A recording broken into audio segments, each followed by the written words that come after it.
Kiddos, I don't know if you remember, but normally my hair is very curly, but I had somebody dry it, and they dried it with a big hairbrush, and they made it very straight with the way they dried it. So today I'm going to read, it's called Cowgirl, Kate, and Coaco.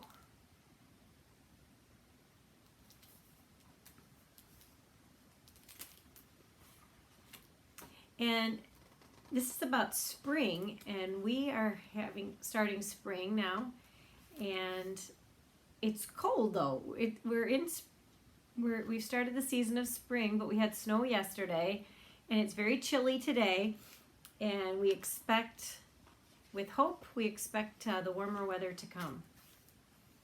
So this is called a chapter book, so there's different chapters. There's chapter 1, 2, 3, and 4. Chapter 1. No more calves. Coaco, wake up, said Cowgirl Kate. We're going on night watch. Coaco opened his eyes. He yawned. It was the middle of the night, he said. The cows should be sleeping. Tell that to the cows, said Cowgirl Kate. I would, said Coaco, but I don't want to wake them up. Coco's the horse. And there you see Kate going to wake up her horse. Cowgirl Kate put on Coco's saddle. She led him outside. Cows sometimes have their calves at night, she said. No more calves, cried Coaco. They're too much work. Tell that to the cows, said Cowgirl Kate. I would, said Coaco, but that would be too much work. Can you see the bunnies? Yeah? Cowgirl Kate rode Coaco to the spring pasture. Moo! That sounds like Sweetie Pie, said Coaco. Moo! We have to find her, said Cowgirl Kate. Cowgirl Kate and Coaco followed the sound of the mooing, down a gully, behind a bush. Sweetie Pie, cried Cowgirl Kate. Sweetie Pie walked around in circles. She lay down, she stood up, she lay down again. Moo, she moaned.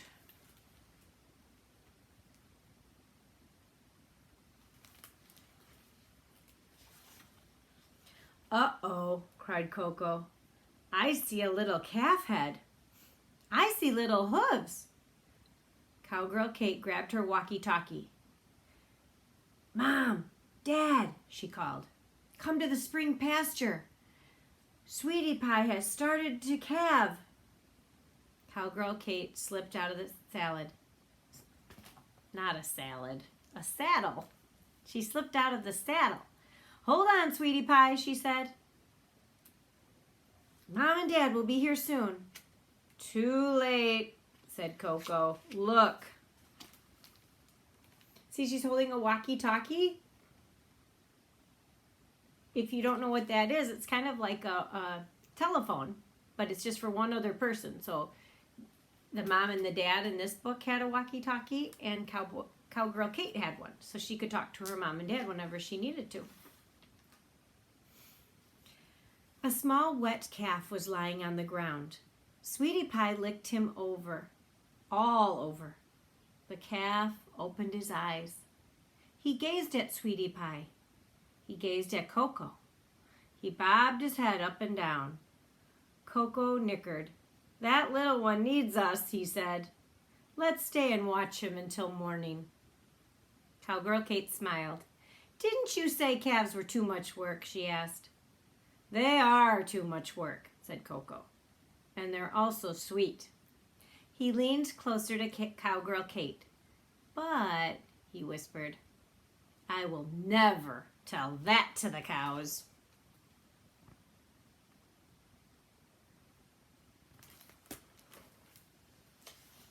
And that's the end of chapter 1. Do you want to hear the second chapter? Okay, we'll go on. Springy and zingy. Whoosh! Cowgirl Kate tossed her rope at a calf. The calf darted away. "He sure is springy and zingy," said Coco. "He's having fun," said Cowgirl Kate. "I want to have fun too," said Coco. The calf kicked up his back hooves. So did Coco.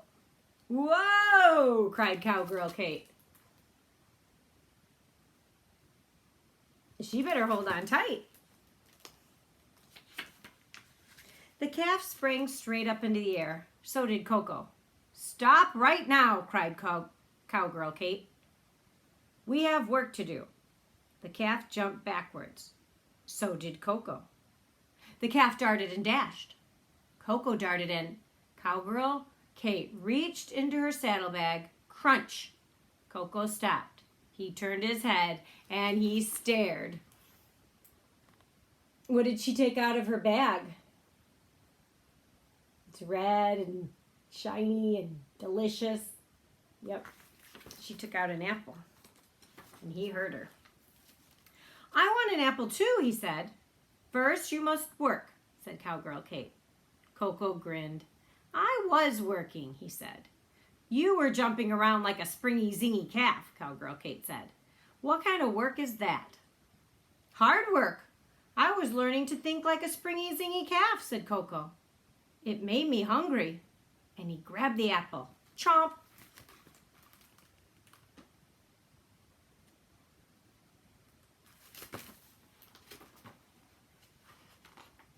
And that was the end of chapter 2. We'll just go ahead and read chapter 3. A present from Jenny. "Here comes Jenny," said Cowgirl Kate. "She's bringing us a present." "Peppermint," squealed Coco. "Last time she brought peppermint candy." "This will be better than peppermint," said Cowgirl Kate. "Nothing is better than peppermint," said Coco.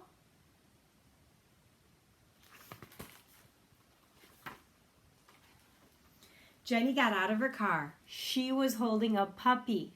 "Arf, arf," barked the puppy. "Coco, look!" cried Cowgirl Kate. "Isn't the puppy cute?" Coco snorted. "What's wrong with Coco?" asked Jenny. "I think he wanted peppermint candy," said Cowgirl Kate. Cowgirl Kate and Jenny played fetch with the puppy.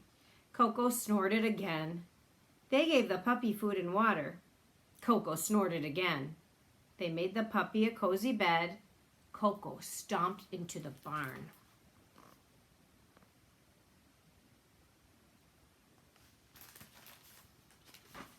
Sounds like Coco might be jealous. God tells us not to be jealous. "I have to go," said Jenny. "Thank you for my present," said Cowgirl Kate. She carried the puppy into the barn. "Coco," said Cowgirl Kate, "Jenny gave this puppy to both of us."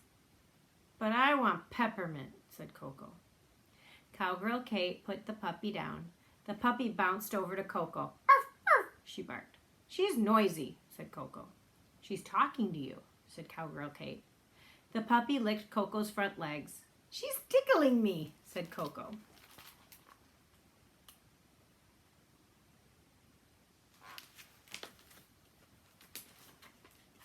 "She likes you," said Cowgirl Kate. The puppy blinked up at him. "This puppy will help us herd cows," said Cowgirl Kate. "Will she make my work easier?" asked Coco. "Much easier," said Cowgirl Kate. Coco leaned down. His nose touched the puppy's nose. "I'm glad Jenny gave us this puppy," he said. "And I know the perfect name for her." "What?" asked Cowgirl Kate.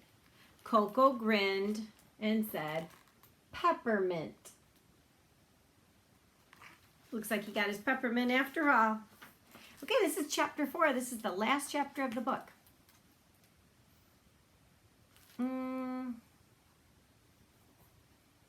Sorry, I didn't look ahead.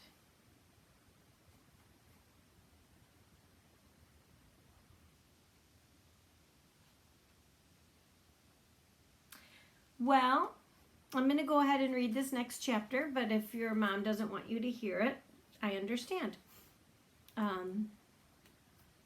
So, this next, I'm giving a break in case your mom isn't around. You can go.